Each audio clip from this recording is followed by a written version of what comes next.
మన చుట్టూ ఉన్న ప్రపంచాన్ని నడిపించే ఒక కనిపించని శక్తి, అదే కరెంట్. అసలీ విద్యుత్ అంటే ఏమిటి? దాని వెనకున్న రహస్యాలు ఏంటి? రండి ఈరోజు కలిసి తెలుసుకుందాం. రోజూ చేసే పనే కదా, ఇంట్లోకి రాగానే స్విచ్ చేస్తాం, టక్కున లైట్ వెలుగుతుంది. కాని ఒక్క క్షణం ఆలోచించండి, ఆ స్విచ్ వెయ్యగానే గోడల లోపల ఏం జరుగుతోంది? ఆ మ్యాజిక్ ఏంటో ఇప్పుడు చూద్దాం. ఇక్కడే ఉంది అసలు కిటుకు. ఒక బల్బు వెలగాలంటే కరెంట్ ప్రవహించడానికి ఒక పూర్తి దారి ఉండాలి. అది ఒక రేస్ ట్రాక్ లాంటిదన్నమాట. బ్యాటరీ దగ్గర స్టార్ట్ అయ్యి స్విచ్ మీదుగా బల్బులోంచి వెళ్ళి మళ్లీ తిరిగి బ్యాటరీ దగ్గరకే రావాలి. ఈ దారి మధ్యలో ఎక్కడ తెగిపోయినా అంతే, లైట్ వెలగదు. ఆ పూర్తి దారి ఉంది చూశారా? దాన్నే టెక్నికల్ భాషలో ఎలక్ట్రిక్ సర్క్యూట్ లేదా విద్యుత్ వలయం అంటారు. సింపుల్గా చెప్పాలంటే కరెంటు ప్రయాణించడానికి ఒక క్లోజ్డ్ లూప్. ఈ లూప్ బ్రేక్ అయితే కరెంటు ఫ్లో ఆగిపోతుంది. మరి ప్రతిసారీ ఇలా వైర్లు, బల్బులు గీసుకుంటూ కూర్చోవడం కష్టం కదా. అందుకే ఇంజనీర్లు, సైంటిస్టులు దీనికోసం ఒక స్పెషల్ లాంగ్వేజ్ క్రియేట్ చేశారు. ఎలాగైతే ఒక బిల్డింగ్ కట్టడానికి బ్లూప్రింట్ ఉంటుందో, అలాగే ఒక ఎలక్ట్రిక్ సర్క్యూట్కి కూడా ఒక డయాగ్రామ్ ఉంటుంది. ఈ డయాగ్రామ్స్లో అసలు వస్తువులకు బదులుగా సింపుల్ సింబల్స్ వాడతారు.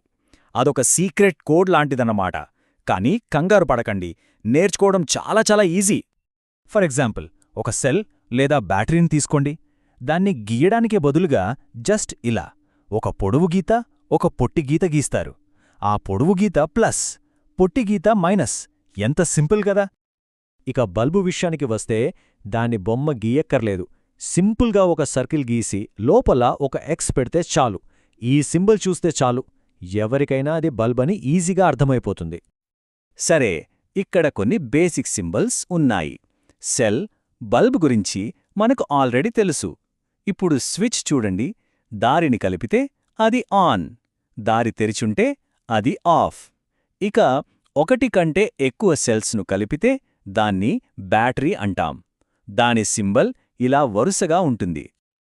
ఆహా, ఇప్పుడు చూడండి, ఎడమవైపు ఉన్న రియల్ సర్క్యూట్ కుడివైపు ఎంత నీట్గా సింపుల్గా డయాగ్రామ్లా మారిపోయిందో.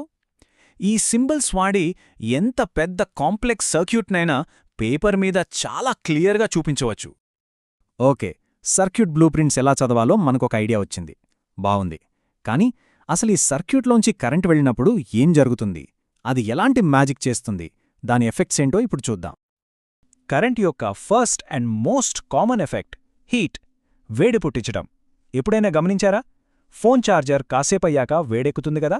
ఎందుకంటే ఒక వైర్లోంచి కరెంట్ వెళుతున్నప్పుడు ఆ వైర్ వేడెక్కడం చాలా సహజం.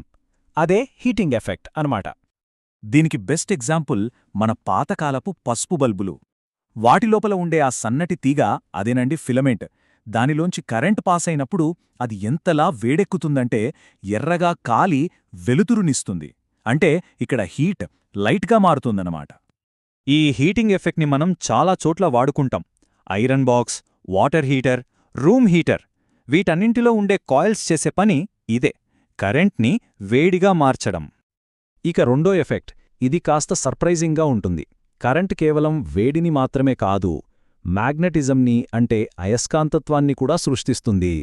అవును, విన్నది నిజమే. ఎలక్ట్రిసిటీకి, మ్యాగ్నెటిజంకి మధ్య ఒక స్ట్రాంగ్ కనెక్షన్ ఉంది.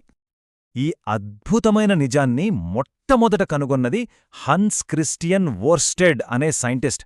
ఆయన అనుకోకుండా ఒక ఎక్స్పెరిమెంట్ చేస్తున్నప్పుడు గమనించారట. కరెంట్ పాస్ అవుతున్న వైర్ పక్కన పెట్టిన కంపాస్ నీడిల్, అదేనండి దిక్సూచి, కదలడం మొదలుపెట్టింది. అంతే, అక్కడే ప్రపంచాన్ని మార్చే ఒక కొత్త ఆవిష్కరణకు దారిపడింది. ఈ ప్రిన్సిపుల్ ఆధారంగానే ఎలక్ట్రోమాగ్నెట్స్ పనిచేస్తాయి. అంటే కరెంట్తో పనిచేసే అయస్కాంతాలు. ఒక ఇనుప మేకుకి కాపర్ వైర్ చుట్టి కరెంట్ పాస్ చేస్తే చాలు, ఆ మేకు ఒక టెంపరరీ మ్యాగ్నెట్లా మారిపోతుంది. పెద్ద పెద్ద క్రేన్లు, కాలింగ్ బెల్స్, ఎలక్ట్రిక్ మోటార్లు, వీటన్నింటిలోనూ ఉండేది ఇదే టెక్నాలజీ. ఓకే, కరెంట్ ఇంత పవర్ఫుల్ అని తెలిసింది. కానీ ఇంత పవర్ని వాడుతున్నప్పుడు సేఫ్టీ కూడా అంతే ముఖ్యం కదా. లేకపోతే ప్రమాదాలు జరిగే ఛాన్స్ ఉంది. మరి మన ఇళ్లల్లో మనల్ని సేఫ్గా ఉంచేదేంటి? కొన్నిసార్లు సర్క్యూట్లోంచి దాని కెపాసిటీకి మించి కరెంట్ ఫ్లో అవుతుంది. దాన్నే ఎలక్ట్రికల్ ఓవర్లోడ్ అంటాం. అలా జరిగినప్పుడు వైర్లు విపరీతంగా వేడెక్కి కాలిపోవచ్చు. ఫైర్ యాక్సిడెంట్స్ కూడా జరగచ్చు.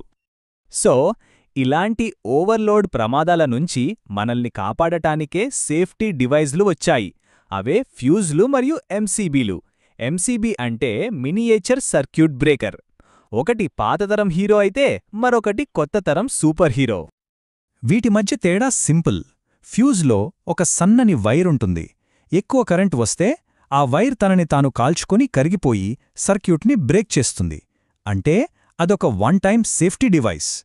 కాని ఎంసీబీ అలా కాదు. అదొక స్మార్ట్ స్విచ్.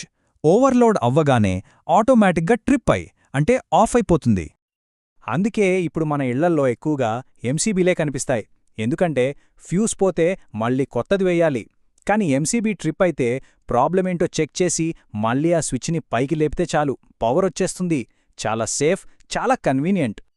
సో చూశారుగా, ఎలక్ట్రిసిటీ అనేది ఒక క్లోజ్డ్ పాత్లో ప్రవహించే ఒక ఎనర్జీ. అది వేడిని, వెలుగుని, చివరికి మ్యాగ్నెటిజంని కూడా పుట్టిస్తుంది. దాన్ని సేఫ్గా ఎలా కంట్రోల్ చేయాలో కూడా మనకిప్పుడు తెలుసు.